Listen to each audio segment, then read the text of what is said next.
أعوذ بالله من الشيطان الرجيم. بسم الله الرحمن الرحيم. الرجال قوامون على النساء بما فضل الله بعضهم على بعض وبما أنفقوا من أموالهم. فالصالحات قانتات حافظات للغيب بما حفظ الله واللاتي تخافون نشوزهن فعظوهن واهجروهن في المضاجع واضربوهن فإن أطعنكم فلا تبغوا عليهن سبيلا إن الله كان عليا كبيرا.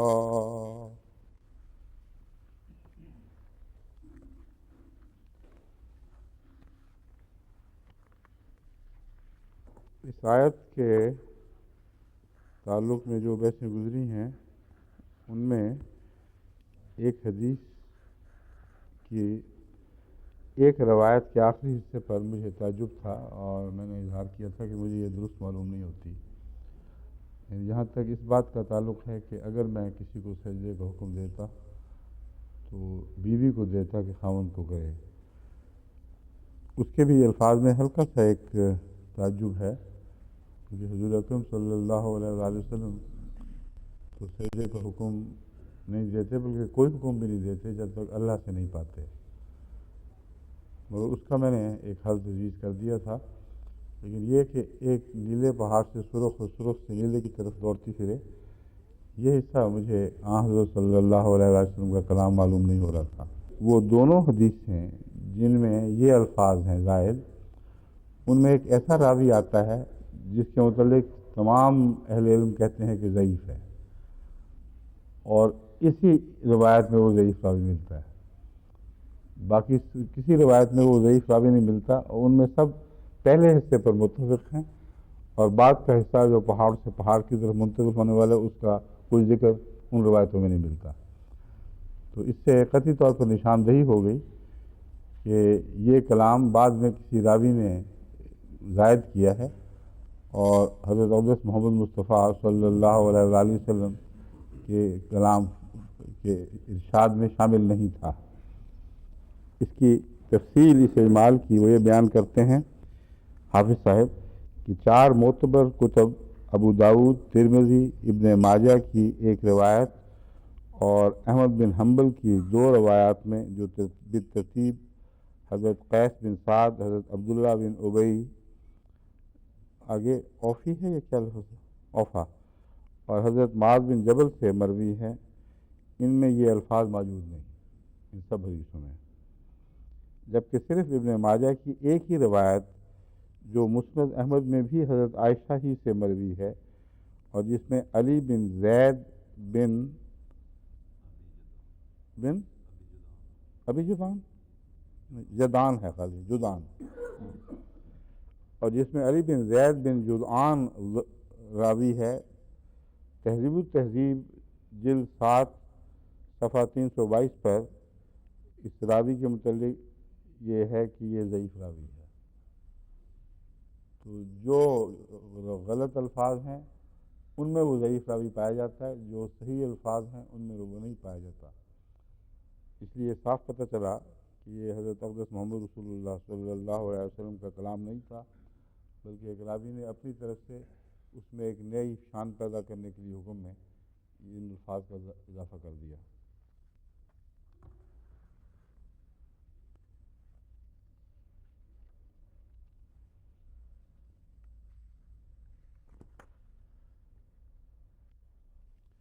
جہاں تک نشوز اور سزا کا تعلق ہے، اس سلسلے میں بہت سے میں حوالے دے چکا ہوں، اور اب تک جتنی باتیں ہوئی ہیں ان سے عورتوں میں کچھ سراسیمگی کا عالم بیان کیا گیا ہے، اور گھر گھر میں یہ بحثیں چل رہی ہیں کہ اگر مارو گے تو کب مارو گے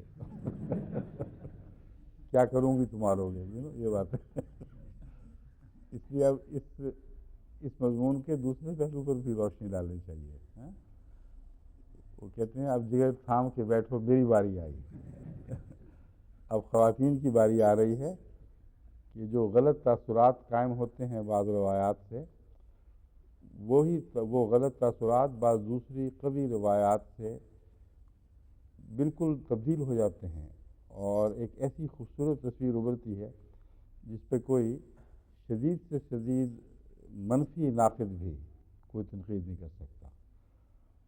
بس اب ان روایات کو اس پہلو سے میں آپ کے سامنے رکھتا ہوں. حضرت اقدس مسیح موعود علیہ الصلوۃ والسلام کی جہاں تک تشریحات کا تعلق ہے، بعض صورتوں میں بہت سخت الفاظ استعمال فرمائے ہیں آپ نے ایسی بیویوں کے متعلق جو یہ حرکت کرتی ہیں، اور ان کو تاکید فرمائی ہے کہ جو کچھ کہتا ہے خاوند کرو. لیکن اس کے پس منظر میں کیا بات تھی، کیا واقعہ ہوا تھا، کیسے وہ صحابہ تھے جن کو ایسی ایسی بیویوں سے واسطے پڑے، اور ان کی زندگی میں کیسی کیسی تکلیفیں پیدا کر دیں، یہ پس منظر ہمارے سامنے نہیں ہے. بس جہاں تک حضرت مسیح موعود علیہ الصلوۃ والسلام کے الفاظ کی سختی کا تعلق ہے جو اس آیت کی تفسیر میں یا احادیث کی تفسیر میں ملتے ہیں، وہ ایک پہلو صرف کھول رہے ہیں اور ان تفاصیل کو ہمارے سامنے نہیں رکھتے جو اس سختی کا موجب بنی. جہاں تک روزمرہ کا دستور ہے، حضرت مسیح موعود علیہ الصلوۃ والسلام نے کیا سمجھا اور کیا بیان کیا، وہ ایک بالکل الگ مضمون ہے جو جب کھلے گا تو نکھرتا چلا جائے گا، اور انسانی فطرت اس کے ہر حرف کو قبول کرے گی. اور دوسرا پہلو حضرت صلی اللہ علیہ وآلہ وسلم کی سیرت طیبہ کا ہے، جنہوں نے فرمایا کہ یوں کرو. آپ ہی نے تو فرمایا کہ یوں کرو اور یوں کرو، اور عورت کو اگر میں حکم دینا ہوتا تو عورت کو حکم دیتا کہ مرد کو سجدہ کرے. آپ کا اپنا رویہ عورتوں سے کیا تھا، اور مردوں سے آپ نے کیا توقعات رکھی، یہ پہلو جب پوری طرح بیان ہو جائے گا تو پھر انشاءاللہ کسی جگہ بھی کسی سراسیمگی کا موقع باقی نہیں رہے گا. ٹھیک ہے؟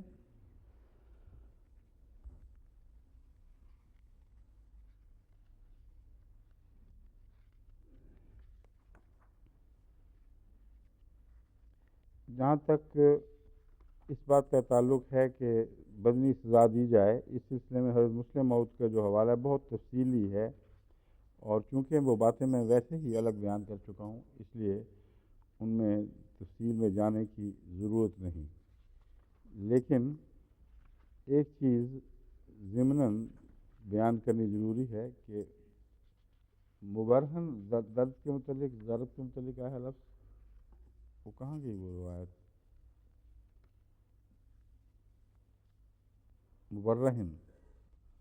مبرہن ابو جعفر تبری واہجروہن فی المضاجع کے تعلق میں، اور پھر اس کے بعد ضرب کے تعلق میں یہ بیان کرتے ہیں عن ابن عباس یہجرھا بلسانہ ویغلظ لھا بالقول ولا رجمعہا. اس کے ساتھ کہتے ہیں وَاضْرِبُوهُنَّ عن سعید ابن جبیر ضربا غیر مبرہ عن عطاء قال قلت لابن عباس ما الضرب غیر مبرہ قال السواک وشبہ یضربها به.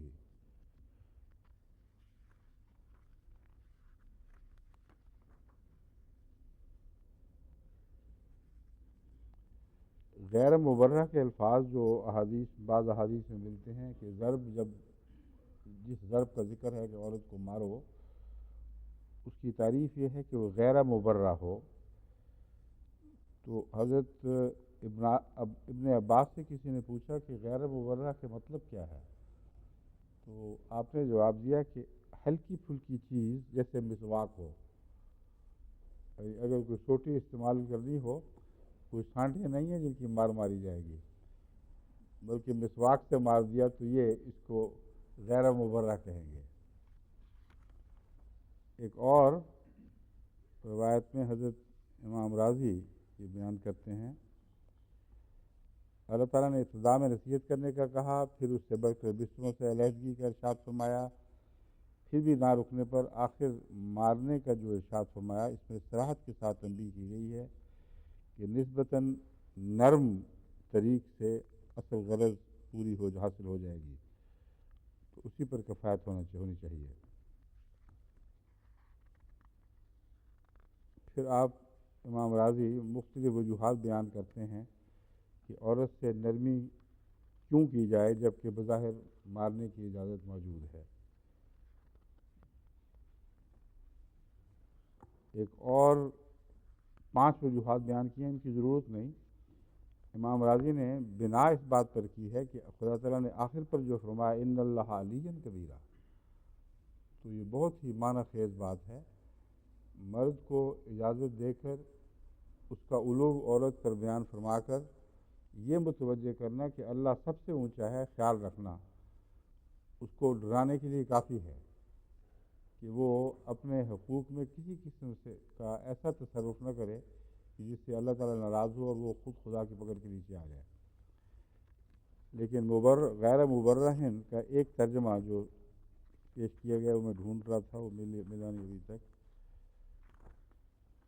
وہ زبانی مجھے یاد ہے، وہ یہ ہے، یہ پوچھا گیا کہ غیر مبرہن سے مراد کیا ہے، تو جواب یہ دیا گیا کہ مراد یہ ہے کوئی ایسی مار جس کا جسم پر نشان نہ پڑے۔ تو فضربوہن کی تعریف میں ایک اور حدیث نے جو تشریح کی ہے وہ یہ ہے کہ تمہیں مارنے کی اجازت ہے، مگر ایسی مار کی اجازت نہیں جس سے بدن پر کسی قسم کا نشان پڑے۔ اگر تھپڑ بھی زور سے مارا جائے تو بعض 5 انگلیوں کے نشان پڑ جاتے ہیں، تو اس کا مطلب ہے اس حد تک تھپڑ مارنا بھی جائز نہیں۔ لیکن عموماً مار کی اجازت سے جو طبیعت میں ایک قسم کی اجنبیت سی پیدا ہوتی ہے آج کل کے زمانے میں، اس کے جواب میں اب آپ کو حضرت صلی اللہ علیہ وآلہ وسلم کی عمومی ہدایات سناتا ہوں۔ ایاس بن عبداللہ بن ابی ذباب سے روایت ہے کہ حضرت صلی اللہ علیہ وسلم نے فرمایا اللہ کی باندیوں کو مت مارو۔ اب یہ اماء اللہ، لجنہ اماء اللہ ہے نا، جو وہ یہی ہے اللہ کی باندیاں، یعنی لجنہ اماء اللہ کو نہ مارو، مراد ہے کہ خدا کی بندیاں ہیں۔ یہ بہت اہم بات ہے، تمہاری لونڈیاں نہیں ہیں، یہ اللہ کی لونڈیاں ہیں، ان کو مت مارو۔ حضرت عمر حضور کے پاس آئے، کہنے لگے یا رسول اللہ، عورتیں اپنے خامدوں کے سامنے بہت بے باک ہو گئی ہیں، لہذا آپ انہیں مارنے کا حکم دیں۔ یعنی اب قرآن کریم نے تو حکم دیا ہوا تھا، لیکن اس حکم کے باوجود اس کا یہ مطلب نہیں سمجھا گیا کہ اب کھلی چھٹی ہے، جو چاہے جس کو مارتا پھرے۔ اس لیے حضرت عمر حاضر ہوئے اور اجازت چاہی۔ بہت سی انہیں مارنے کو، پس عورتوں کو یہ لکھا ہوا پس عورتوں کو مارا گیا۔ اب یہ مجھے سمجھ نہیں آئی، اس حدیث کی یہ بڑی بھاری کمزوری ہے، اگرچہ سنن ابو داؤد میں ہے کہ حضرت عمر نے بعد جا کے منادی کی، جو بھی جواب ملا کہ مارو مارو، بے شک عورتوں کو مارو، یہ اعلان عام ہوا ہے اس دن مدینے میں، کیونکہ آگے ہے پس عورتوں کو مارا گیا۔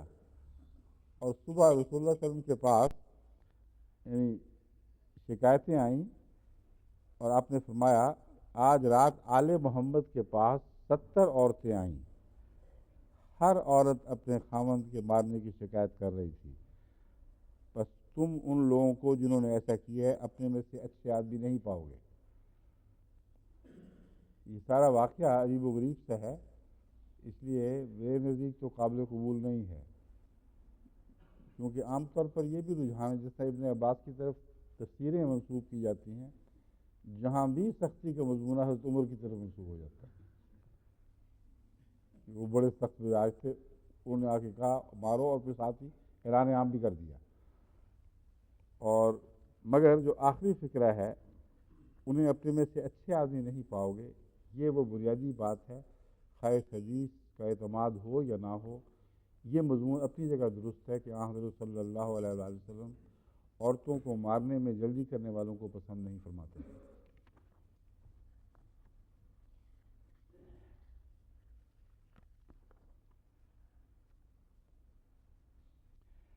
حقوق کا جہاں تک سوال ہے، عورتوں کے حقوق کا، جب رسول اللہ صلی اللہ علیہ وآلہ وسلم سے پوچھا گیا، یہ حکیم بن معاویہ قشیری کے والد کی روایت ہے، وہ اپنے والد سے روایت کرتے ہیں کہ ہم میں سے کس پر اس کی بیوی کا کیا حق ہے؟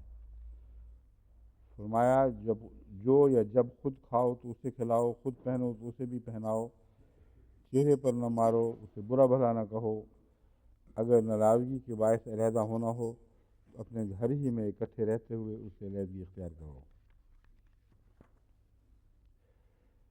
لیکن حضرت رسول اللہ صلی اللہ علیہ وآلہ وسلم کا اپنا زندگی بھر کا دستور کیا تھا، جن پر قرآن نازل ہوا، جو قرآن کے مفہوم کو ہر دوسرے انسان، ہر ذی روح سے زیادہ سمجھتے تھے۔ آپ حضرت عائشہ رضی اللہ تعالیٰ عنہ فرماتی ہیں سنن ابن ماجہ کتاب النکاح میں کہ حضور اکرم صلی اللہ علیہ وآلہ وسلم نے ساری زندگی کبھی اپنے کسی خادم یا کسی عورت کو نہیں مارا، کسی عورت کو کبھی بھی نہیں مارا، اور یہی تعلیم جنگ میں دی دوسروں کو کہ جنگ کے دوران تم نے عورتوں کو چھوڑنا ہے اور بچوں کو چھوڑنا ہے۔ تو یہ عام رجحان ہے جو قطعی طور پر ثابت شدہ حقیقت ہے، بس ان روایتوں میں جن میں مارنے کے اوپر زیادہ زور دیا گیا اور اصرار کیا گیا ہے، ان روایتوں میں جو بھی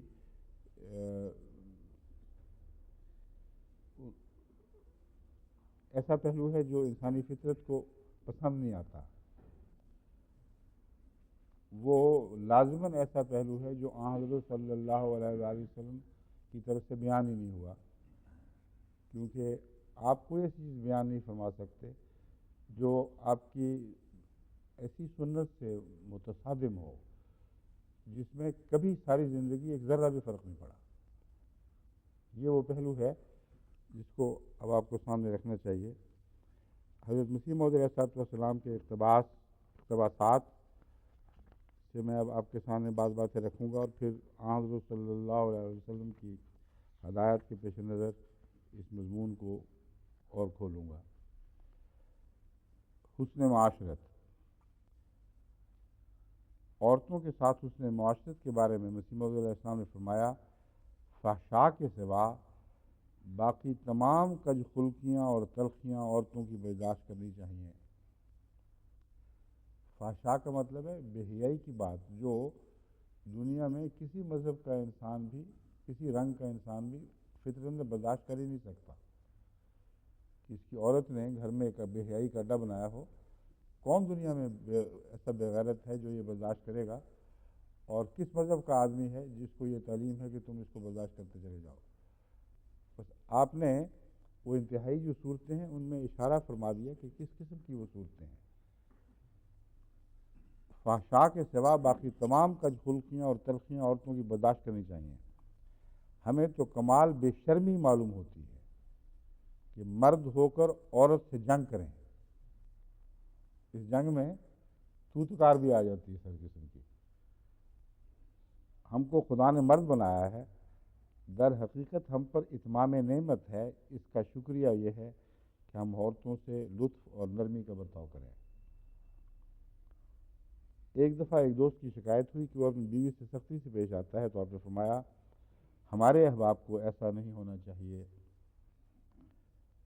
اسی طرح ایک اور دوست کی بدمزاجی کی شکایت ہوئی تو آپ نے بہت دیر تک معاشرت نسواں پر گفتگو فرمائی، اور آخر پر فرمایا اب یہ ہے وہ ایسا حضرت مسیح صلی اللہ علیہ وسلم کا اپنے متعلق اظہار کہ اس کے بعد کسی شخص کو حق ہی نہیں مل رہتا کہ بعض سخت الفاظ جو چھپے ہوئے ملتے ہیں ان کا غلط مفہوم نکال سکے۔ فرماتے ہیں میرا یہ حال ہے کہ ایک دفعہ میں نے اپنی بیوی پر آوازہ کسا تھا، اور میں محسوس کرتا تھا کہ وہ بانگ بلند دل کے رنج سے ملی ہوئی ہے۔ یعنی آوازہ جو کسا اس کا جواز ایسا تھا کہ اس میں ذرا بھی درستگی مزاج کی نہیں پائی جاتی تھی، بلکہ دل کا ایک گہرا رنج تھا جو مجھے پہنچا تھا، جو اس میں شامل تھا، اس میں ملا ہوا تھا۔ اور بئی ہما کوئی دل آزار اور درست کلمہ منہ سے نہیں نکالا. بلند آواز سے ایک تبصرہ کیا ہے مگر کوئی سخت کلمہ ایسا نہیں نکالا جس کو انسان درست کلمہ کہہ سکے. اس کے باوجود بئی ہما کا مطلب ہے ان سب باتوں کے باوجود بہت دیر تک استغفار کرتا رہا اور بڑے خشوع اور خضوع سے نفلیں پڑھی اور کچھ صدقہ بھی دیا کہ یہ درستی زوجہ پر کسی پنہانی معصیت الہی کا نتیجہ نہ ہو. اب بتائیں جس کا یہ کردار ہو اس کے الفاظ سے ایک بالکل برعکس نتیجہ نکالنا کس حد تک جائز ہے. اس چھوٹی سی بات کے اوپر نفلیں پڑھی، صدقے دیے، اور خطرہ کیا تھا کہیں کسی پنہانی معصیت الہی کا نتیجہ نہ ہو. کان آخر اللہ کی اطاعت پر جا کے ٹوٹی ہے اور ہر اپنے معاملے کو خدا کی اطاعت کے تابع رکھنے کا جو مضمون ہے یہ نکلتا ہے جو بہت ہی ایک حسین دلکش مضمون ہے. بس اصل بات تقویٰ پر ٹوٹتی ہے. اگر کوئی شخص اپنے معاملات کو تقویٰ کے ساتھ متعین کرے تو کوئی بھی بدزیبی کا داغ وہاں دکھائی نہیں دے گا. اور جہاں تک عورتوں سے معاملے کا تعلق ہے، حضرت صلی اللہ علیہ وسلم نے یہ فرما کر اس مضمون کو ہمیشہ کے لیے کمال تک پہنچا دیا کہ خیرکم خیرکم لأہلہ، تم میں سے بہترین وہی ہے جو اپنے اہل کے لیے بہترین ہے. وَأَنَا خَيْرُكُمْ لِأَهْلِهِ، اور تم میں سب سے اچھا اپنے اہل کے لیے میں ہوں. اور تقویٰ کا جہاں تک ذکر ہے فرمایا تقویٰ یہاں ہے، یہاں ہے، یہاں ہے، میرے دل میں ہے. تو تقویٰ کے دستور سیکھنے ہوں تو حضرت اقدس محمد مصطفیٰ صلی اللہ علیہ وسلم سے سیکھے جائیں، اور اپنے معاشرے کے کا چارٹر لینا ہو تو حضرت صلی اللہ علیہ وسلم کی زندگی ہی معاشرے کا بہترین چارٹر ہے.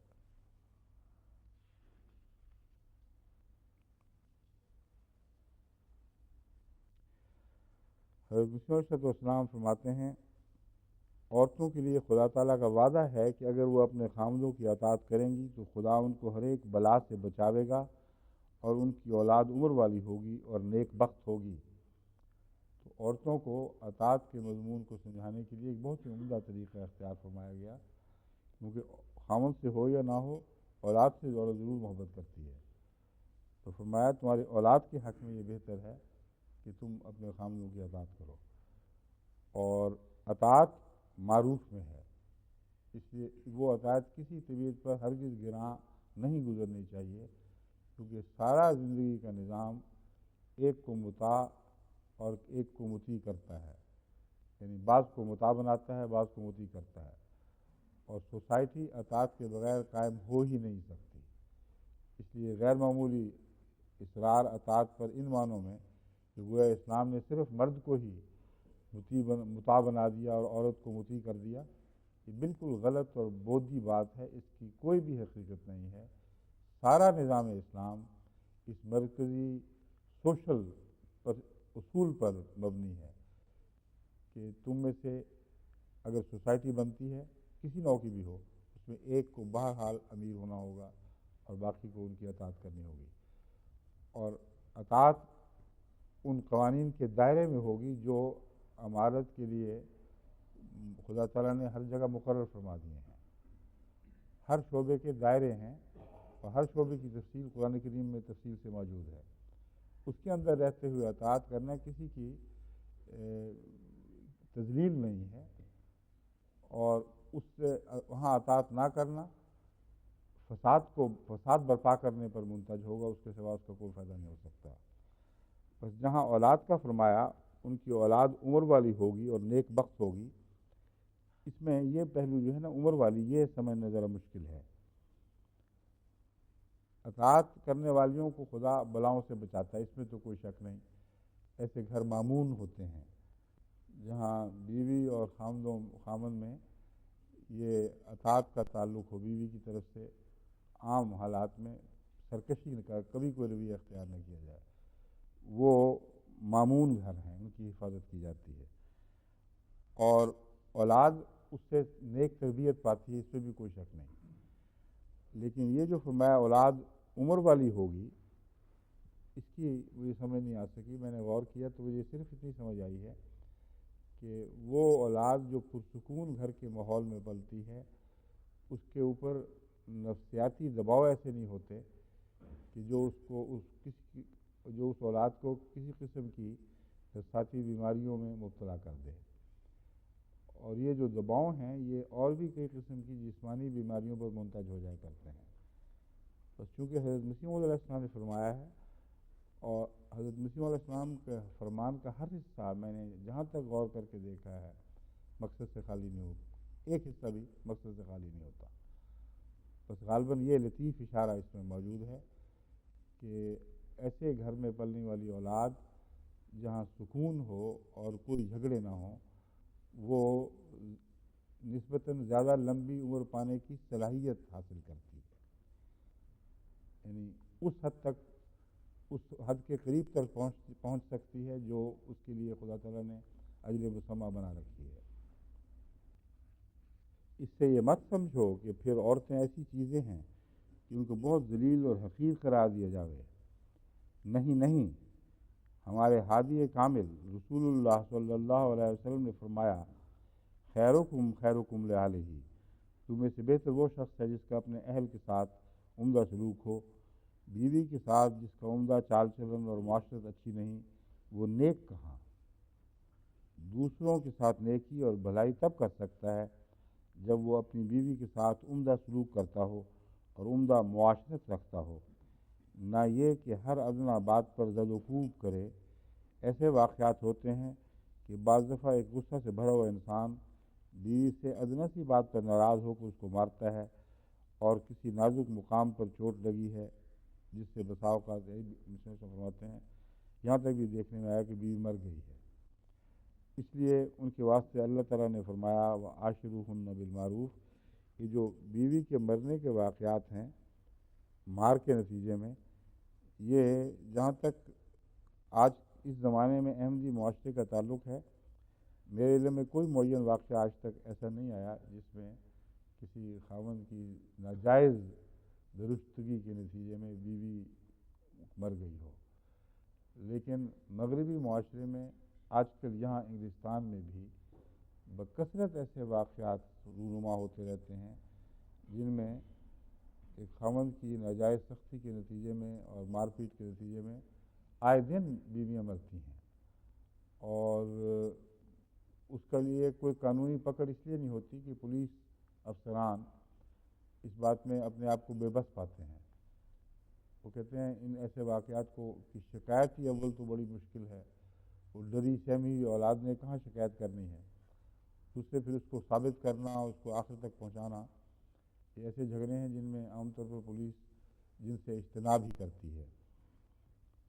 مگر جو زیادہ بھیانک شکلیں سامنے آتی ہیں جہاں مرد دوسری عورتوں معصوم بچیوں کو مار دیتے ہیں، ان کے مقدمے تو آپ آئے دن اخباروں میں پڑھتے رہتے ہیں. انسان کو چاہیے کہ عورتوں کے دل میں یہ بات جما دے کہ وہ کوئی ایسا کام جو دین کے خلاف ہو کبھی پسند نہیں کر سکتا، اور ساتھ ہی وہ ایسا جابر اور ستم شیار نہیں کہ اس کی کسی غلطی پر بھی چشم پوشی نہیں کر سکتا. یہ توازن ہے جو ہمیں اپنے معاشرے میں قائم کرنا ہے. کہ حضرت اقدس محمد مصطفیٰ صلی اللہ علیہ وآلہ وسلم کی زندگی کا دستور تھا، آپ نے تمام عمر اپنی ازواج مطہرات سے اتنی بھی سختی نہیں کی کہ جیسے انگلی کی مار کہہ سکتے ہوں جیسے، اور الفاظ میں بھی اور گفتگو میں بھی ہمیشہ ایسی حیرت انگیز متانت اور حلم کا اظہار فرمایا ہے کہ جس سے ہر قاری کو یہ پتہ چل جاتا ہے کہ حضرت صلی اللہ علیہ وسلم مظلوم تو ہیں، ظالم نہیں ہیں. یہ بہت ہی نمایاں ایک کردار کا حصہ ہے. اپنی تکلیف کو خود دبایا، اس کا اظہار ایک ایسے رنگ میں کیا کہ جس سے دل پھٹتا ہے.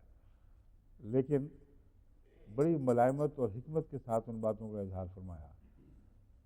وہ ساری روایات جو اکٹھی کی گئی تھی ایک جگہ، وہ غلطی سے ایک اور مسودے میں شامل ہو گئیں، کیونکہ وہ ویری کے الزامات کے جواب میں ان کو اکٹھا کیا گیا تھا، اور ویری کا ذکر کر کر کے میری طبیعت اکتا گئی تھی، اس لیے میں نے کہا دفع ہی کرو اس کو، چھوڑو اس شخص کو۔ ویری کے حوالے کے ساتھ اندر وہ دبا ہوا دتھا بھی ساتھ ایک طرف ہو گیا غلطی سے۔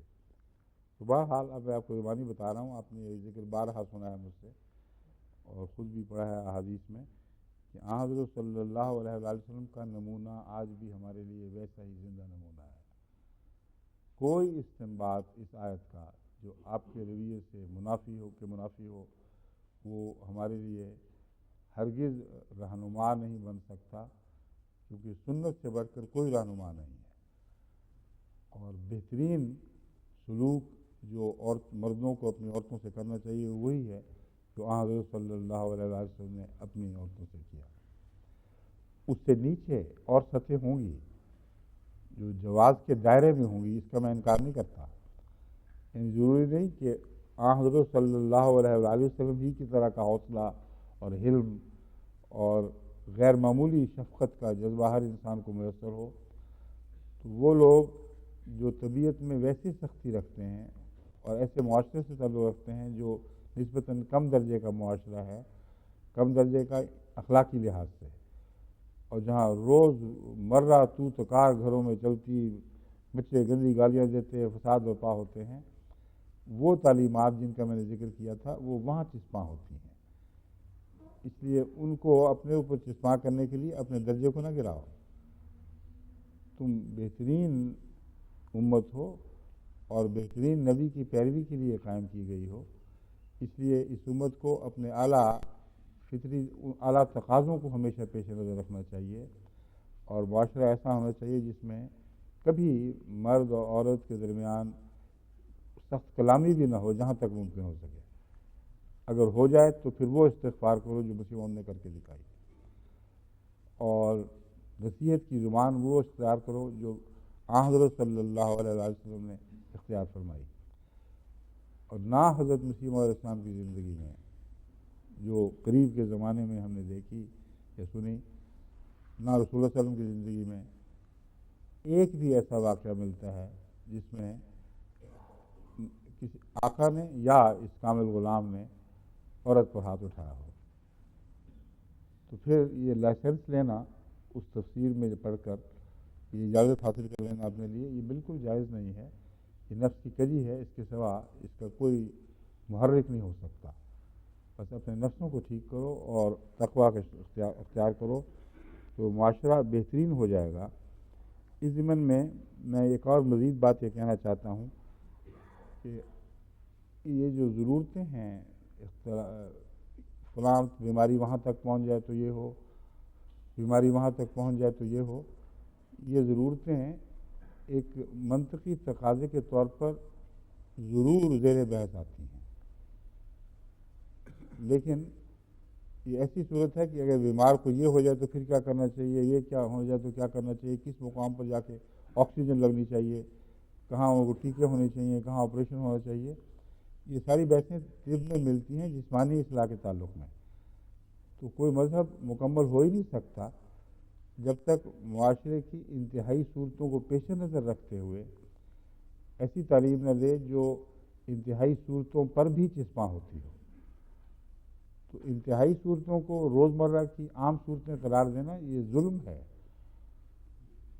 روزمرہ کی عام صورتیں اس سے بالکل مختلف ہیں۔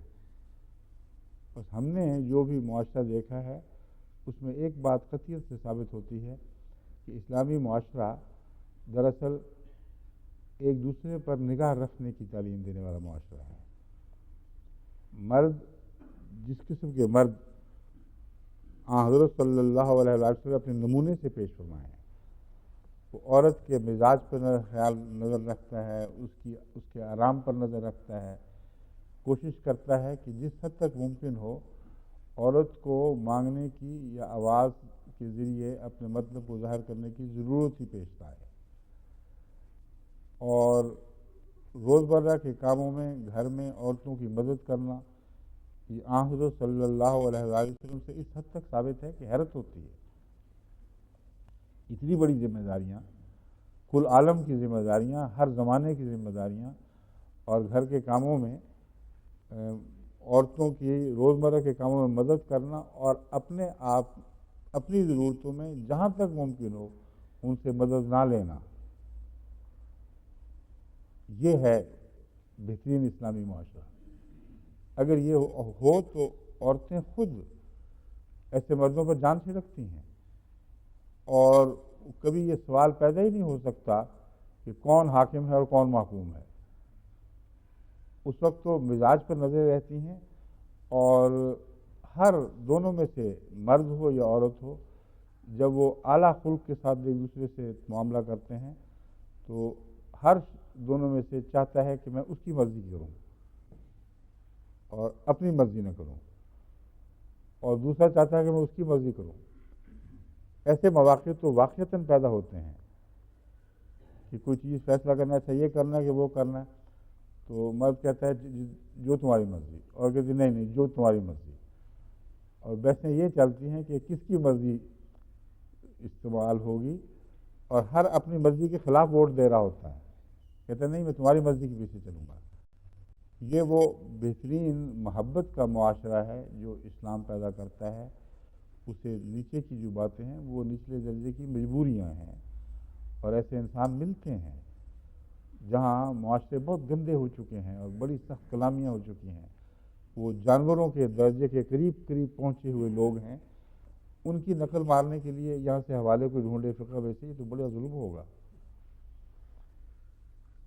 اب جہاں تک ویری صاحب کا تعلق ہے، انہوں نے جو ساری لمبی چوڑی باتیں اٹھائی ہیں وہ تو میں نہیں چھیڑتا، لیکن ایک فکرہ ان کا خاص طور پر بیان کے قابل ہے تاکہ اس کا جواب اچھی طرح ٹھوس جواب دیا جا سکے.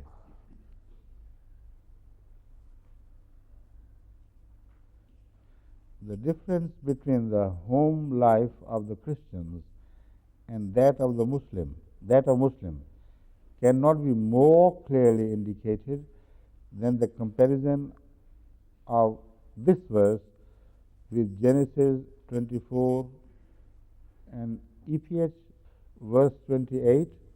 اور پھر آگے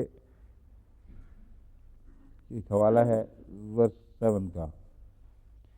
ایک کمپریہنسو کامنٹری میں وہ یہ دیتا ہے، کہتا ہے اسلامی اخلاق جو معاشرے میں ہونے چاہیے اور میاں بیوی کی جیسے تعلقات ہونے چاہیے، اس ورس سے زیادہ کوئی اور ورس اتنا بھیانک نقشہ نہیں کھینچ سکتی.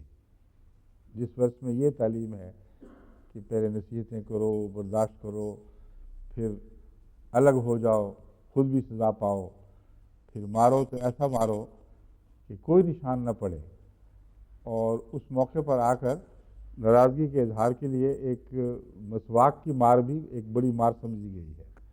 کہتا ہے یہ ایسا مکروہ معاشرہ جو اسلام نے پیش کیا ہے، یہ اس کے مقابلے پر جو عیسائی معاشرہ ہے وہ فلاں فلاں حوالوں میں ملتا ہے، جو بہترین اور ایک مثالی اعلیٰ درجے کا اخلاقی معاشرہ ہے.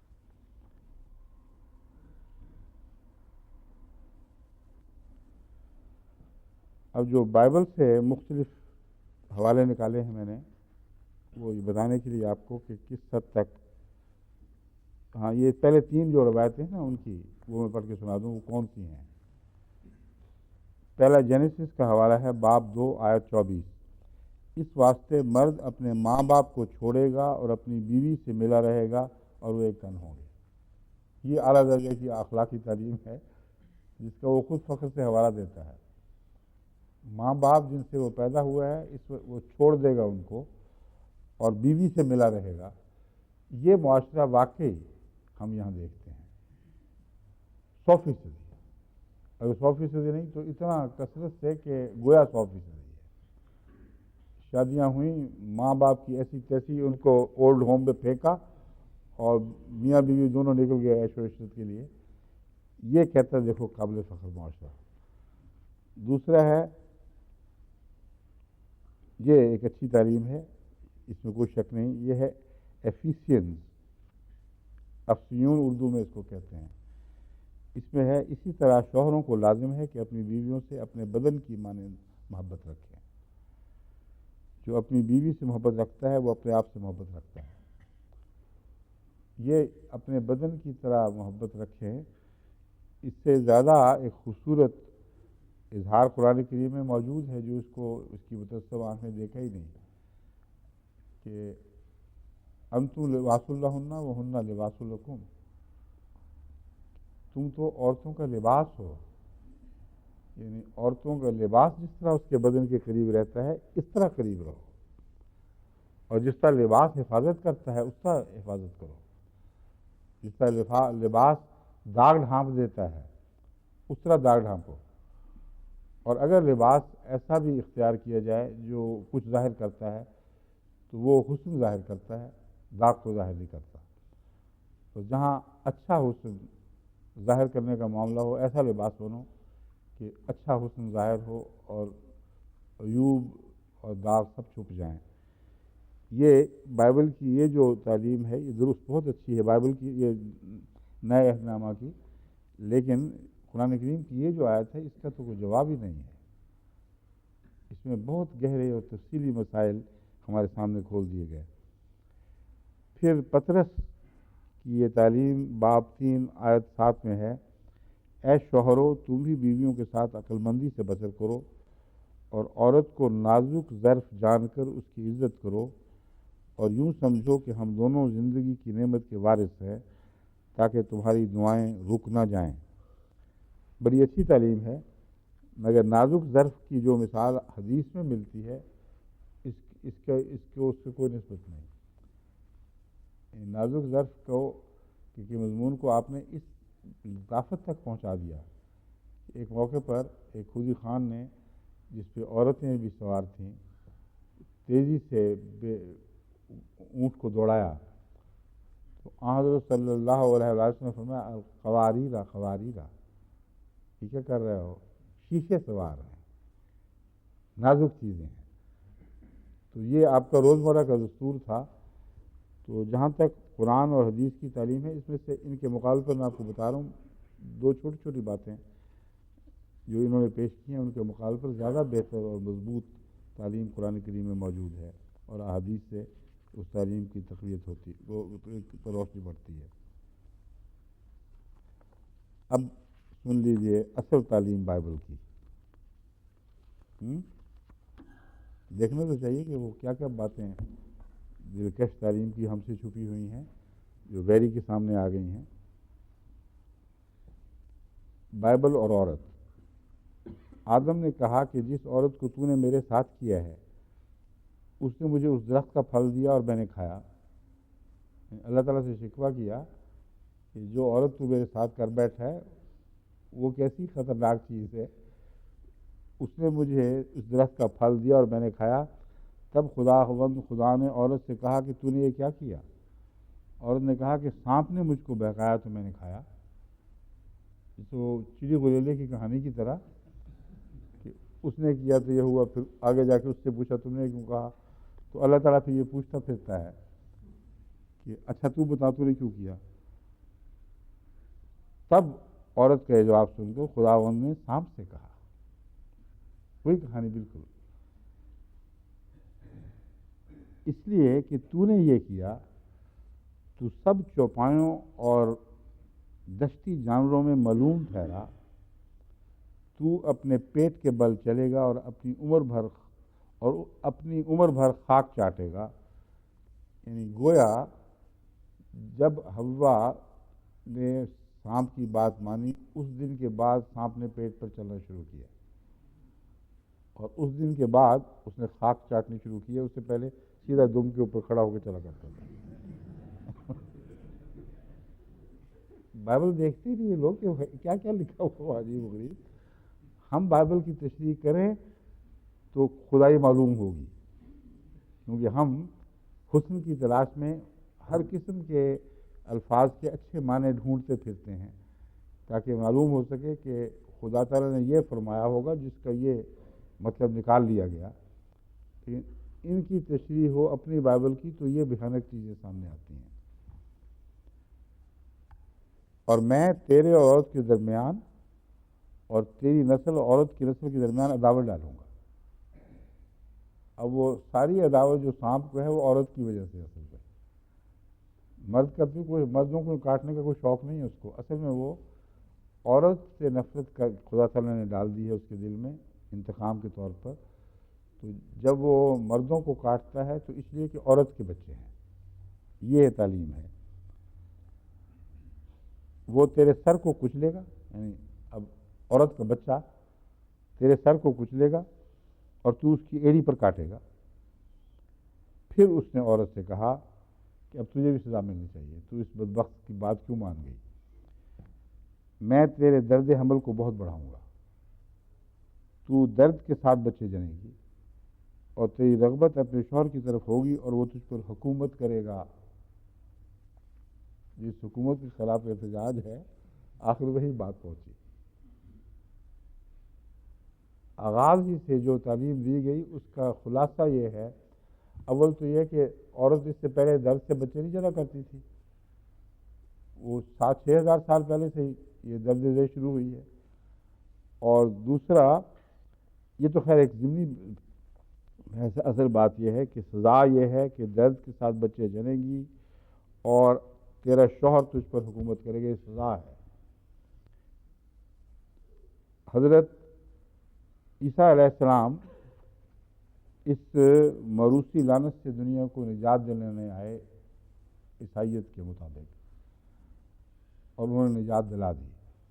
اس لیے ان اقتباسات کو وہ اپنے گلے سے اس طرح اتار دیتے ہیں کہ یہ تو عہد نامہ قدیم کی باتیں ہیں.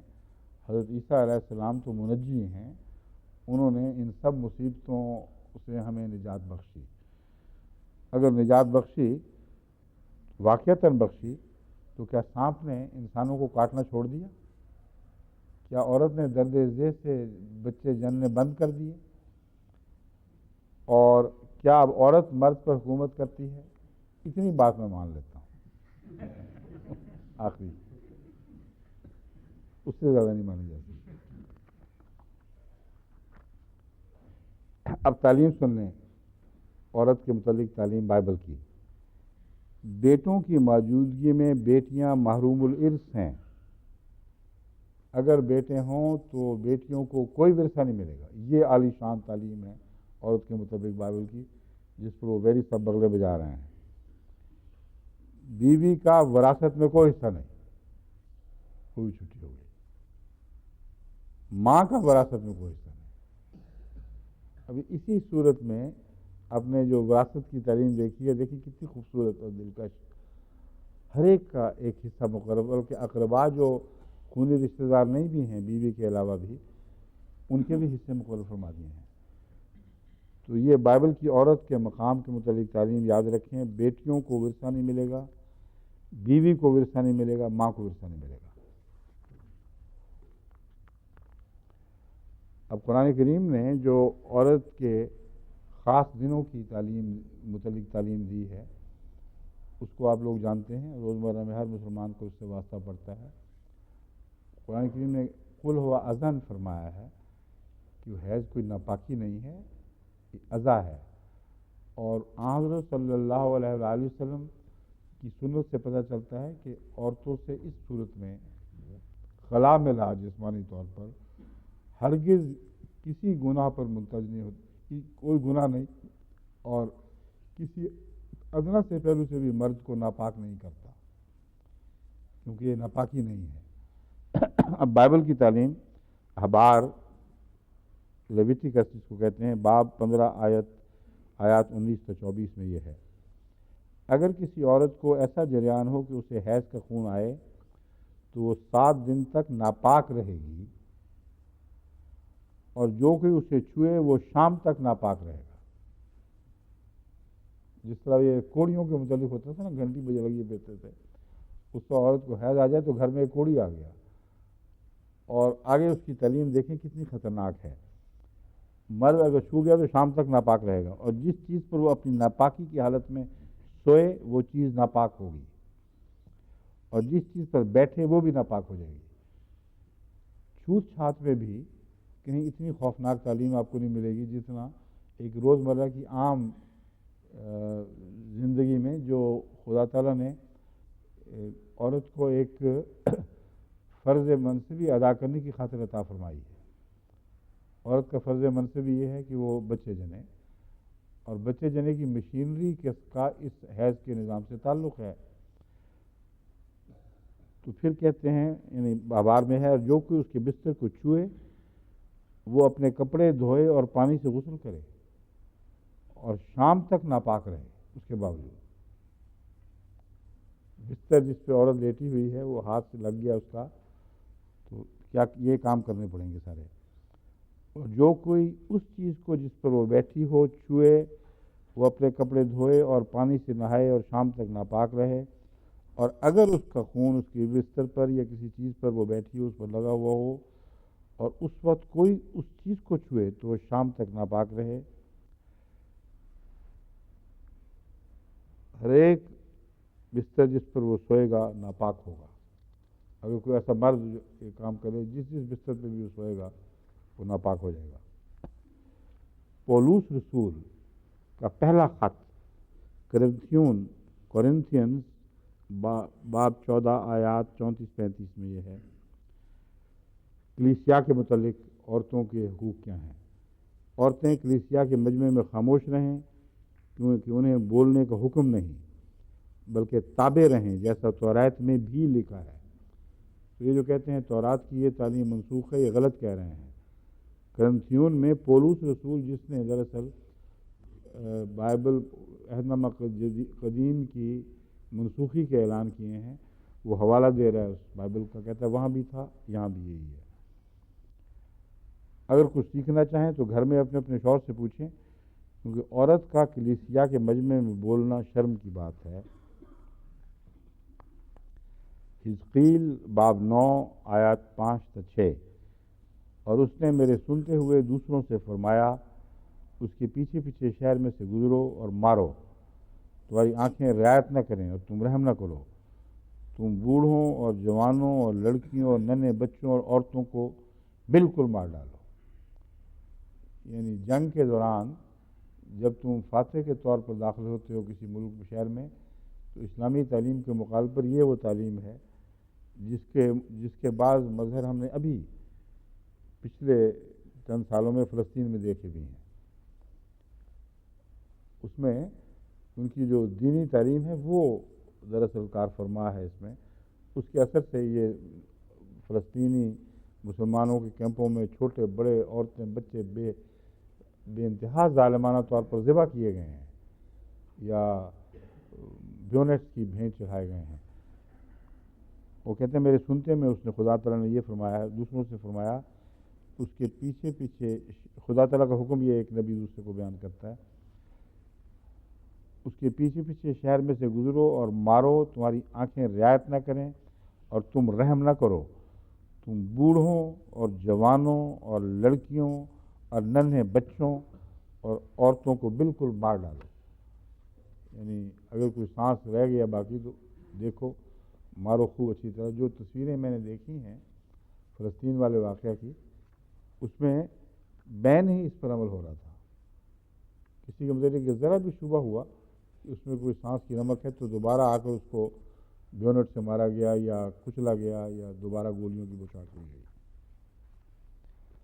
پولوس رسول ہی کا ایک خط ہے، اے بیویوں اپنے شوہروں کی ایسے تابع رہو جیسے خداوند کی۔ اور وہ سجدہ کرنے والی بات پر جو اعتراض ہے وہ کہاں چلا گیا بتاؤ؟ وہاں تو یہ فرمایا اگر میں نے کہنا ہوتا تو یہ کہتا، لیکن یہاں ہو چکا ہے، کہا گیا ہے اے بیویوں اپنے شوہروں کی ایسے تابع رہو جیسے خداوند کی، کیونکہ شوہر بیوی کا سر ہے جیسا کہ مسیح کلیسیا کا سر ہے، اور وہ خود بدن کا بچانے والا ہے۔ لیکن جیسے کلیسیا مسیح کے تابع ہے ویسے ہی بیویاں ہر بات میں اپنے شوہروں کے تابع ہوں۔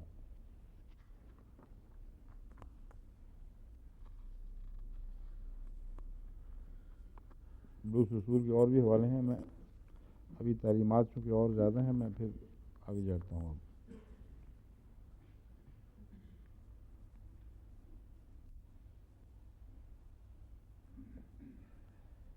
اب جو زینت کا تصور اسلام میں ہے کہ بے حیائی کے طور پر سجاوٹ نہ کریں، تبرج الجاہلیت جاہد ٹھیک نہیں، یہ ٹیموتھی پولیس کے خط میں اس سے ملتی جلتی تعلیم موجود ہے۔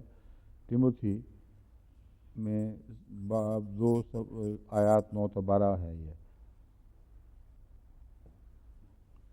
جہاں تک آدم کی پاکیزگی کا تعلق ہے اور عورت کے گناہ کا تعلق ہے، یہ پولوس بھی اسی پر اصرار کرتا ہے، جبکہ بائبل نے حوا کو مجرم نہیں گردانا بلکہ آدم سے غلطی ہوئی ہے اور حوا نے اس کی مطابقت میں غلطی کی ہے۔ اب کتنا زمین آسمان کا فرق ہے جو رجحانات کو بدل دیتا ہے۔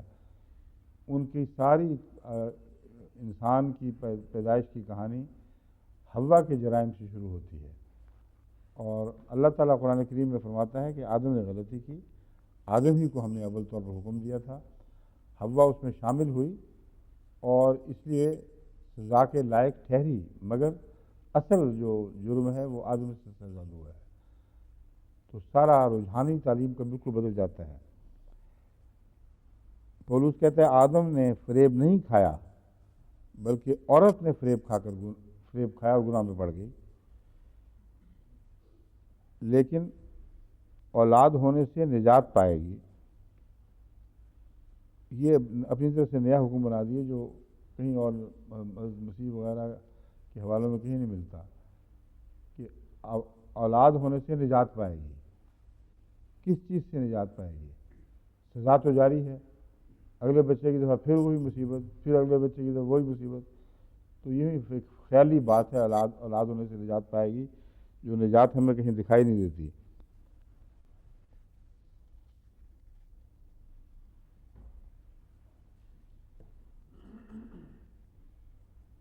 اب یہ سر کے متعلق دلچسپ متضاد تعلیمات ہیں۔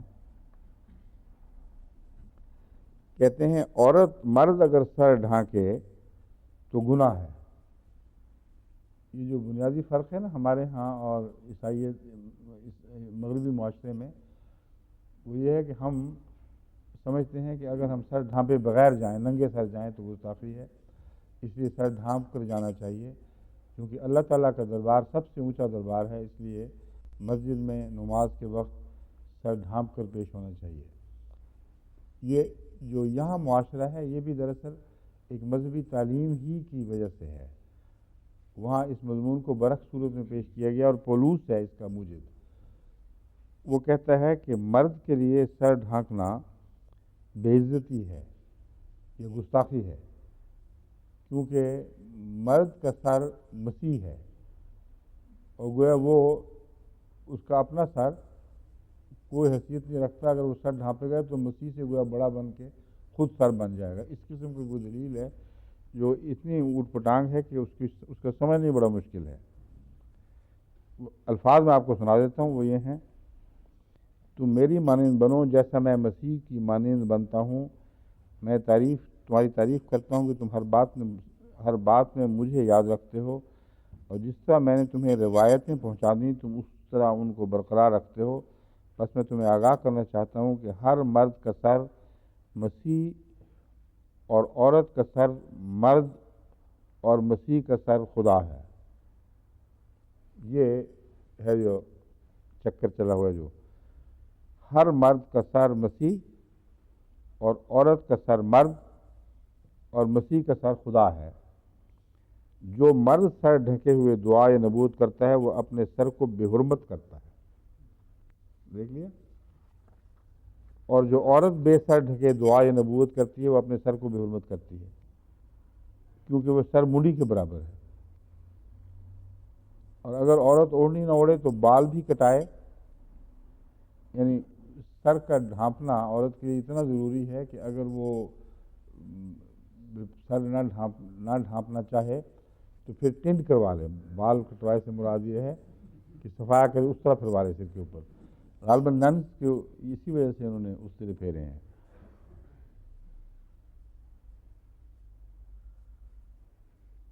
البتہ مرد کو اپنا سر ڈھانکنا نہ چاہیے، کیونکہ وہ خدا کی صورت اور اس کا جلال ہے۔ تو وہ لفظ جو ہے کہ اگر میں سجدہ کرنے کا حکم دیتا تو عورت کو دیتا، اس پر تو بہت یہ شور مچاتے ہیں، مگر جہاں حکم موجود ہے بلکہ واقعتاً مرد کو خدا اور خدا کا جلال قرار دیا گیا ہے، اس پر یہ نظر نہیں ڈالتے۔ پھر لکھا ہے کرنتھین میں، اور مرد عورت کے لیے نہیں بلکہ عورت مرد کے لیے پیدا ہوئی ہے۔ نوشتوں کے سبب سے عورت کو چاہیے کہ اپنے سر پر محکوم ہونے کی علامت رکھے، یہ ہے اصل بات۔ جب اسلام تعلیم دیتا ہے تو حیا کی وجہ سے دیتا ہے، اور سر کو خوبصورتی قرار دیتا ہے، اور بال ایک ایسی زینت ہیں جن کا اگر کھلا اشتہار دیا جائے، کھلم کھلا پھیرایا جائے تو لازماً مردوں میں اس کی طرف توجہ پیدا ہوتی ہے، اور ایک بہت ہی خوبصورت منظر ہے جو سر کے بالوں کا ہے، جس کو سنبھال کر باہر نکلنے کا حکم دیا گیا ہے۔ تو زینت کی تعریف ہے، اس وجہ سے اسے ڈھانپنے پر تاکید ہے، مگر بائبل میں اس کی وجہ بالکل مختلف بیان کی ہے۔ وہ کہتے ہیں عورت سر کو اس لیے ڈھانکے کہ وہ اس کی غلامی کا نشان ہے، وہ محکوم ہے، اس لیے وہ سر کو ڈھانپ کے پھرے گی۔ اب جہاں تک سزاؤں کا تعلق ہے، وہ بھی گزر چکا ہے مضمون کہ اگر کوئی بدکرداری کا مرتکب ہو تو مرد اور عورتوں دونوں کو برابر ایک ہی طرح کی سزا دی گئی ہے، ایک ہی طرح کے حقوق دیے گئے ہیں۔ اگر مرد خود الزام لگانے والا ہو بیوی پر تو محض اس کے الزام کی وجہ سے خواہ وہ 4 قسمیں بھی کھا جائے، عورت کو سزا نہیں دی جائے گی اگر وہ جواباً 4 قسمیں کھا جائے کہ جھوٹ بولتا ہے۔ اتنا کامل انصاف کا مضمون ہے کہ اس سے بہتر بنایا جا ہی نہیں سکتا۔ عورت کو حق ہے مرد پر الزام لگائے، مگر پھر 4 قسمیں کھا کر اس الزام کو ثابت کرنے کی کوشش کرے۔ اگر مرد جواباً 4 قسمیں کھا جائے کہ جھوٹ بولتی ہے تو سزا اس سے ثابت ہو جائے گی، اور معاملہ اللہ تعالیٰ کے سپرد ہوگا، جس طرح چاہے وہ فیصلہ فرمائے۔ یہ تعلیم ہے بنیادی۔ اب اس کے بعد جو گناہوں کے تعلق میں یہودی اور عیسائی تعلیمات ہیں، وہ ان کے نمونے میں آپ کے سامنے رکھتا ہوں۔ اگر کوئی مرد کسی شوہر والی عورت سے ایسی حرکت کرے تو دونوں مار ڈالے جائیں، یعنی وہ مرد بھی جس نے اس عورت سے صحبت کی اور عورت بھی۔ اگر کوئی کنواری لڑکی کسی شخص سے منسوب ہو گئی ہو اور کوئی دوسرا آدمی اس سے یہ حرکت کرے تو ان دونوں کو اس شہر کے پھاٹک پر نکال لانا اور ان کو سنسار کر دینا کہ وہ مر جائیں۔ لڑکی کو اس لیے کہ وہ شہر میں ہوتے ہوئے نہ چلائی وغیرہ وغیرہ۔ یہ تو وہ تعلیم ہے جہاں دونوں جگہ برابری کا سلوک ہے۔ آگے جا کے جو فرق پڑتے ہیں وہ آگے ظاہر ہوں گے، لیکن جس تعلیم کی سختی پر یہ واویلا کرتے ہیں اس سے، اسلام کی تعلیم پر، اس سے بہت زیادہ سخت تعلیم بائبل میں ہے۔ یعنی ہر صورت میں اس جرم میں وہ سنسار کر کے مار دیے جائیں، شہر کے باہر لٹکا دیے جائیں، اور کہیں بھی کوئی نرمی کی کسی قسم کی گنجائش نہیں ہے۔ اور وہ جو نظام ہے، جس نظام کے تابع کسی کی معصومیت یا اس کا جرم جانچا جائے گا، وہ بڑا بھیانک ہے، جس کا میں ذکر آگے کروں گا۔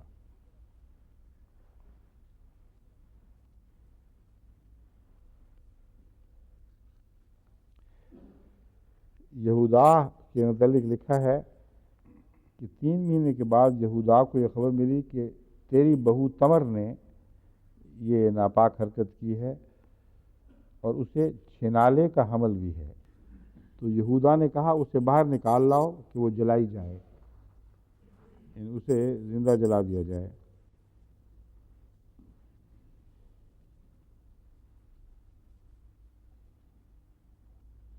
باقی جان سے مار دینے کی تعلیمات ہے، اس کو دہرانے کی ضرورت نہیں ہے۔ اب آگے جو انصاف کا تصور ملتا ہے وہ میں آپ کے سامنے رکھنا چاہتا ہوں۔ جہاں تک گناہ گاری کا تعلق ہے، اس کے متعلق میں نے بیان کیا کہ ایسی سختی ہے جس میں کسی قسم کی کوئی نرمی کی گنجائش نہیں۔ پتھراؤ کے ذریعے یا پھانسی دے کر یا آگ لگا کر، آگ میں جلا کر ان سب کو مارنے کا حکم ہے۔ لیکن جو عورتوں کے ساتھ ناانصافی کی تعلیم اپنے انتہا کو پہنچا دی گئی ہے، اور یورپ میں اس کے بڑے بھیانک دور ملتے ہیں جہاں اس پر بڑی سختی سے عمل کیا گیا۔ وہ جادو کے خلاف تعلیمات ہیں، جن کے متعلق اسلام نے کوئی بھی سزا کسی عورت یا مرد کے لیے مقرر نہیں فرمائی۔ Put to death any woman who practices magic. Exodus 22:18 کہ ہر عورت کو جو جادو کے مرتکب ہو اس کو موت کے گھاٹ اتار دو۔ اب قصہ پتہ چلے کہ کیا ہوا ہے۔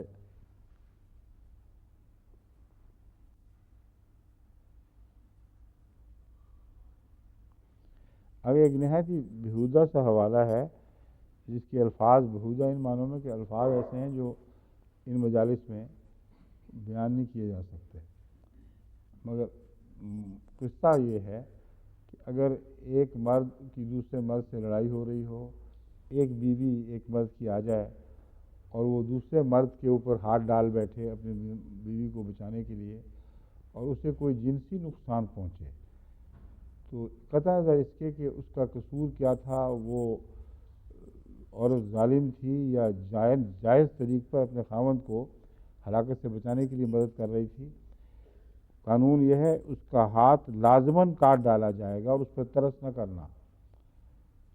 تو چوری کے ہاتھ کاٹنے پر تو بڑا شور بچاتے ہیں، لیکن جھگڑے میں جب اتفاقی طور پر ایسے واقعات ہو جاتے ہیں اس میں یہ ہے کہ اس عورت کا ہاتھ ضرور کاٹنا ہے۔ تم نے ایڈلٹری کے متعلق یہ تعلیم جو عورت کو زیادہ ذمہ دار قرار دیا گیا ہے یہ سننے والی ہے۔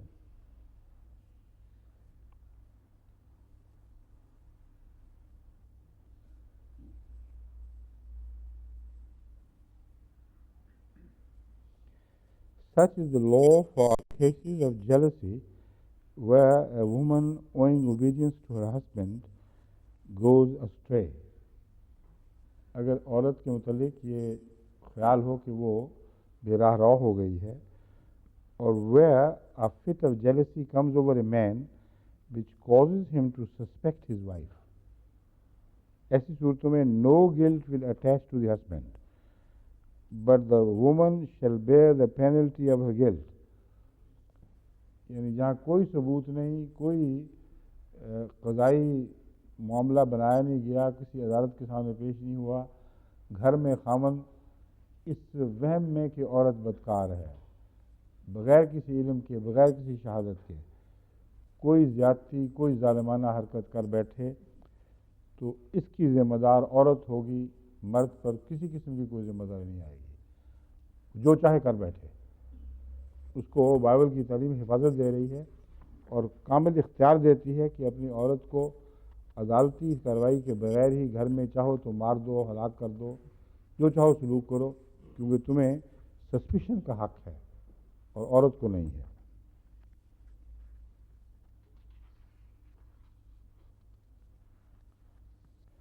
ہاں جہاں یہ معاملہ عدالت تک پہنچے اور خاوند کو شبہ ہو یا بیوی کو شبہ ہو، زیادہ تر خاوند کی شبہ کی بات ہو رہی ہے، بیوی کو تو شبہ کا حق بھی غالباً نہیں ہے۔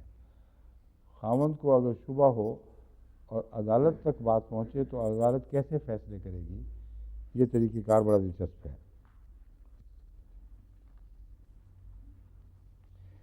کاہن کے پاس اس کو لے جایا جائے گا، مرد اپنی بیوی کو لے کے کاہن کے پاس جائے گا، کاہن کہے گا اس عورت کو لعنت کی قسم کھلا کر اس سے کہے گا خداوند تجھے تیری قوم میں تیری ران کو سڑا کر اور تیرے پیٹ کو پھلا کر لعنت اور پھٹکار کا نشانہ بنائے۔ یہ کاہن کے الفاظ ہیں، تیری ران کو سڑا کر اور تیرے پیٹ کو پھلا کر لعنت اور پھٹکار کا نشانہ بنائے، اور یہ پانی جو لعنت لاتا ہے تیری انتڑیوں میں جا کر تیرے پیٹ کو پھلائے اور تیری ران کو سڑائے۔ اور جب وہ یہ عورت سے کہے تو عورت کہے آمین آمین۔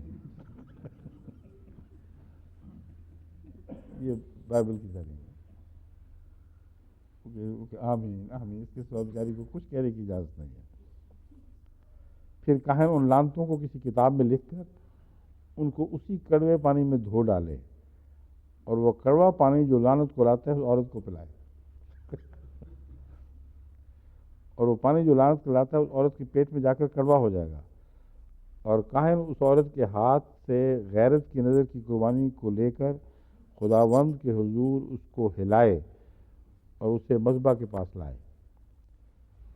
یہ جب ہو جائے پھر کاہن اس نظر کی قربانی میں سے اس کی یادگاری کے طور پر ایک مٹھی لے کر اسے مذبح پر جلائے، اور اس کے وہ پانی اس عورت کو پلائے۔ یہ سارے قصے جب ہو چکے ہوں گے پھر جو پانی بچتا ہے وہ عورت کو پلائے، اور جب وہ اسے وہ پانی پلا چکے گا تو ایسا ہوگا کہ اگر وہ ناپاک ہوئی اور اس نے اپنے شوہر سے بے وفائی کی تو وہ پانی جو لعنت کو لاتا ہے اس کے پیٹ میں جا کر کڑوا ہو جائے گا۔ کیسا اعلیٰ طریقہ ایجاد ہوا ہے معلوم کرنے کا، اور اس کا پیٹ پھول جائے گا اور اس کی ران سڑ جائے گی۔ اگر جب تم دیکھو کہ ادھر پانی پیا اس نے اور جو اس قسم کا گندا پانی ہے اس سے ہر آدمی کے پیٹ پھول جائے،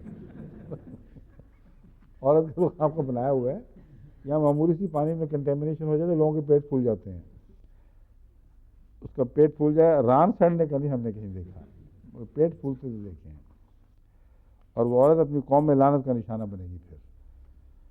پر اگر وہ ناپاک نہیں ہوئی بلکہ پاک ہے تو بے الزام ٹھہرے گی اور اس سے اولاد ہوگی۔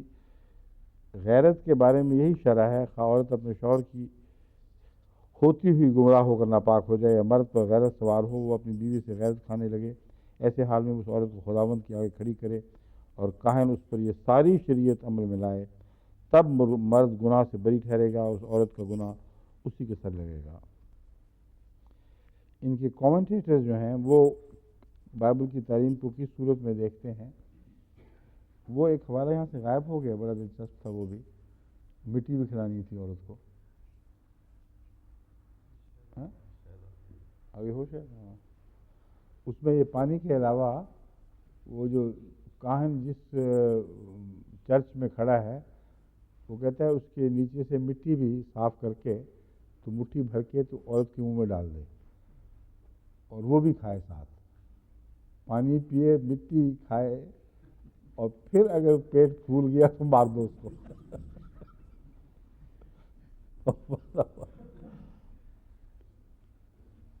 اب جو کامنٹیٹر جن کے سمجھے ہیں، ہو سکتا ہے ہمیں غلطی ہو گئی ہو کچھ بائبل سمجھنے میں، ان کی مثال ان کی زبان سے آپ کو بتاتا ہوں۔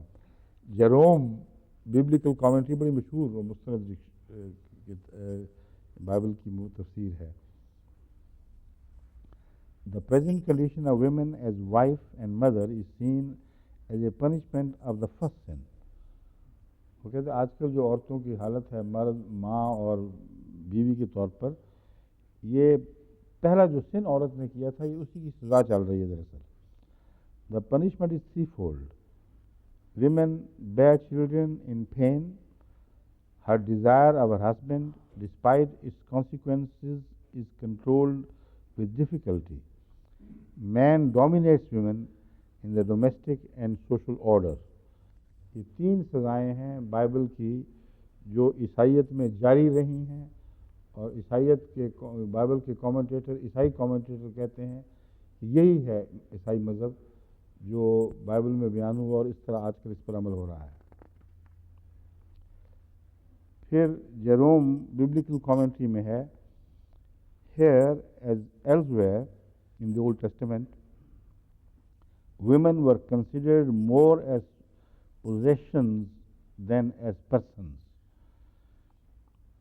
کہتا ہے یہاں بھی اور دوسری جگہوں میں بھی عورت کا ذکر جہاں بھی ہمیں عہد نامہ قدیم میں ملتا ہے وہاں وہ جائیداد کے طور پر پیش کی جاتی ہیں، نہ کہ انسانوں کے طور پر۔ اس لیے وہ کہتے ہیں آئیڈیل کمپینشن جو عیسائیت نے جاری کی ہے وہ ہے ہی کہیں نہیں، نہ اولڈ ٹیسٹامنٹ میں ہے نہ نئی ٹیسٹامنٹ میں ہے۔ پھر وہ کہتا ہے here as elsewhere the piercing of the earlobe symbolized the slave's obedience to his master. A young girl could be sold outright or she might be sold under certain conditions. Slavery کا جہاں تک تعلق ہے، یہ ایک نوجوان لڑکی کو بلا توقف بیچا جا سکتا ہے، اور اگر باپ اپنی بیٹی کو بیچ دے تو پھر اس کی آزادی کا کوئی سوال نہیں، وہ ہمیشہ کے لیے غلام بنی رہے گی۔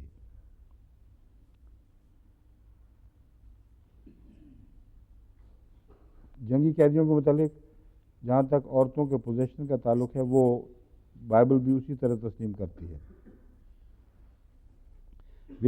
women captured after battle became part of the spoils of war.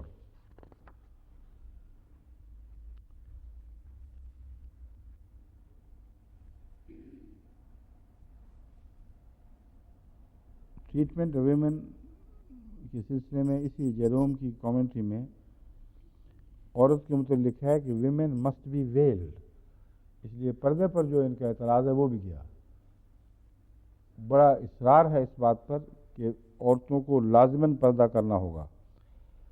Pool reprobates this behavior as unbecoming to a woman، جہاں اس نے بے پردگی کی، کہتا ہے اس کی سختی سے مذمت کرتا ہے saint Paul. God has established a hierarchy in both the natural and the religious spheres, in which the female is subordinated to the male sex. This hierarchical subordination of women should be recognized in her behavior and dress. The veil is a symbol of this subordination. پہلے اوڑھنی تھی، سر کی اوڑھنی، وہ غلامی کا ایک symbol تھی جسے عیسائیت نے جاری رکھا، اور اصرار کیا سینٹ پال نے کہ اس کو کسی صورت میں نہیں اتارنا سوائے اس کے کہ عورت سر منڈا لے۔ اور دوسرا ہے چہرے کا پردہ، تو کہتا ہے یہ سمبل آف سبارڈینیشن ہے مرد کے لیے، عورت کے لیے مرد کے مقابل پر اس کی غلامی کا ایک مذہبی سمبل ہے جسے اسے بہرحال قائم رکھنا ہوگا۔ اب جو چیزیں سامنے آپ کے میں رکھنے لگا ہوں، یہ ایک ایسی کامنٹری سے لی گئی ہیں جو کارن آرمسٹرانگ نے 1986 میں لکھی کامنٹری۔ اس کی کتاب ہے دی گاسپل اکارڈنگ ٹو ویمن۔ یہ خود عورت تھی، خود یہ چرچ کے لیے وقف ہوئی تھی، پھر متنفر ہو کے اس نے اس سے استعفیٰ دے دیا اور چھوڑ دیا سب کچھ، اور اس کے بعد جو کتاب لکھی ہے یہ بہت اہم ہے، کیونکہ ایک عیسائی تربیت یافتہ نن کی کہانی ہے جو بعد میں بغاوت کر کے اس سے الگ ہو گئی۔ یہ 17 سال کی عمر تھی جب یہ ریسرچ کے لیے آکسفورڈ گئی، اور بہت قابل عورت تھی، بہت جلد یہ پروفیسر بھی بن گئی، ٹیچر ہو گئی، اور کافی اس نے اپنی علمی دھاک بٹھائی۔ بعد میں پھر اس نے اپنی مذہبی زندگی کو خیر بات کہا، اور پھر کئی پروگراموں میں یہ عورتوں کے حقوق پر جس طرح عیسائی تعلیم تبر رکھتی ہے اس کے مضمون کے متعلق ایک سند بن کر مختلف پروگراموں میں پیش ہوتی رہی۔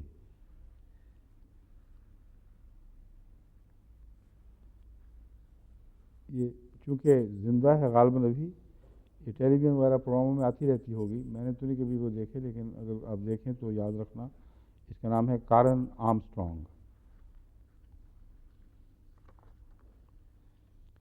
یہ کہتی ہے there is no room for this enemy in the male world. Which enemy? Women. مرد اور عورت جو ہے وہ ایک دشمن ہے۔ Indeed, there is no room for her at all in God's plan. کہتی ہے مرد کی زندگی میں تو اس کی گنجائش ہی کوئی نہیں عورت کی، وہ تو دشمن ہے۔ خدا تعالیٰ کی جو اسکیم آف تھنگز ہے، کائنات کا جو اس نے نقشہ بنایا ہے، اس نقشے میں ہی عورت بیچاری کہیں فٹ نہیں ہوتی۔ Augustine seems puzzled about why God made women at all. Augustine کہتی ہے اس کو ابھی تک اس کو سمجھ نہیں آئی، اس نے حوالے اس کے دیے ہوں گے، کہتا ہے مجھے یہ سمجھ نہیں کہ خدا نے اس بدبخت چیز کو پیدا ہی کیوں کیا، اور اس کو کبھی خیال نہیں آیا کہ عورت کے بغیر وہ کیسے پیدا ہو جاتا۔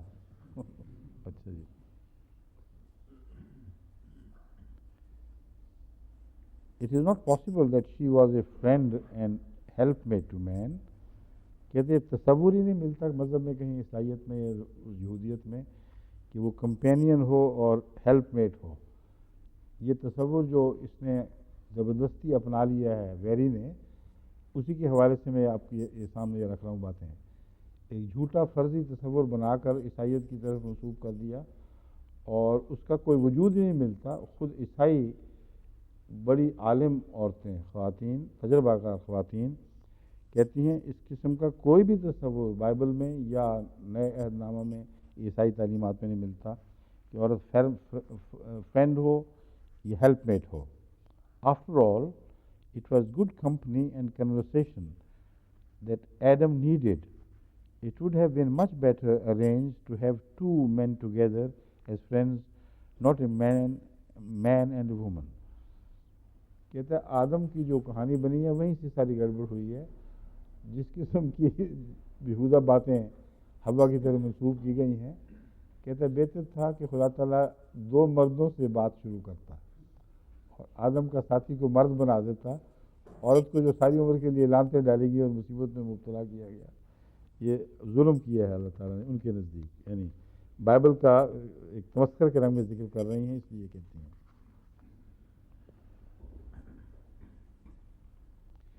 کہتی ہے how women can escape the curse of Eve. Women who became nuns escaped the curse of Eve. She was holy because she was sexless, as Landor says. Eve heard the well-deserved sentence that punished her sin. You will be subject to your husband and will bring forth children in sorrow.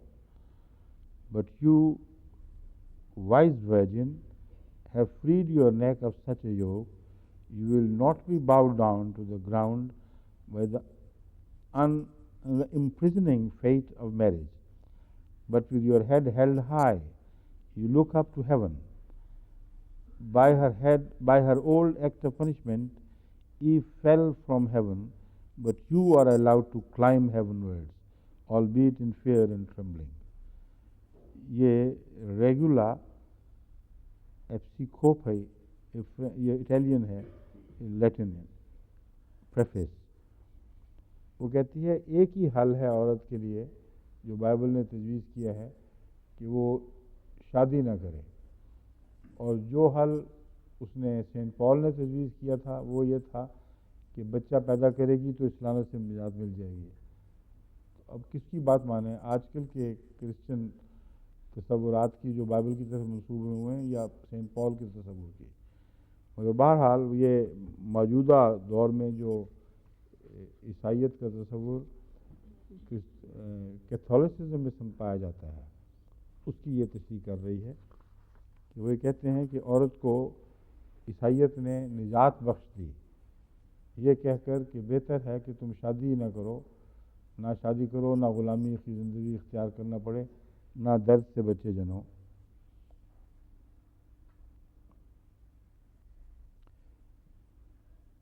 وہ جہاں تک اسلامی تعلیم کا تعلق ہے وہ یہ لکھتی ہے کہ اٹیلین مدر، خلاصہ اس کا اردو میں یوں ہوگا کہ اٹیلین ماں عرب ماؤں کی بہت زیادہ دل میں عزت رکھتی ہے.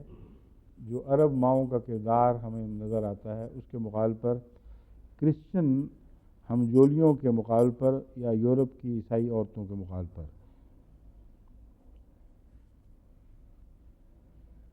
آگے ہے where Muslims have traditionally locked their women into harems inside their homes because they owned and valued them, men in the Christian West have locked their women outside their lives because they hate them, exciting them to a lonely, separate world. یہ صرف اس کے تبصرے ہیں، اس کو لانے کی بھی ضرورت نہیں تھی. کہتی ہے اگر اسلام نے عورت کو چار دیواری میں بند کیا ہے تو عیسائی مردوں نے اپنے عورت کو گھر سے باہر لاک آؤٹ کر دیا اور اس کے گھر کے معاملات میں اس میں کوئی عمل دخل نہیں ہے. وہ ایک تنہائی کی زندگی بسر کرنے پر مجبور کر دی گئی ہے. اب وقت چونکہ ہو چکا ہے، باقی انشاءاللہ تھوڑا سا پہلو ہے جو کل بیان ہوگا. اور باقی اگلی آیت پھر اس کے بعد شروع ہو جائے گی. ٹھیک ہے. السلام علیکم و رحمۃ اللہ.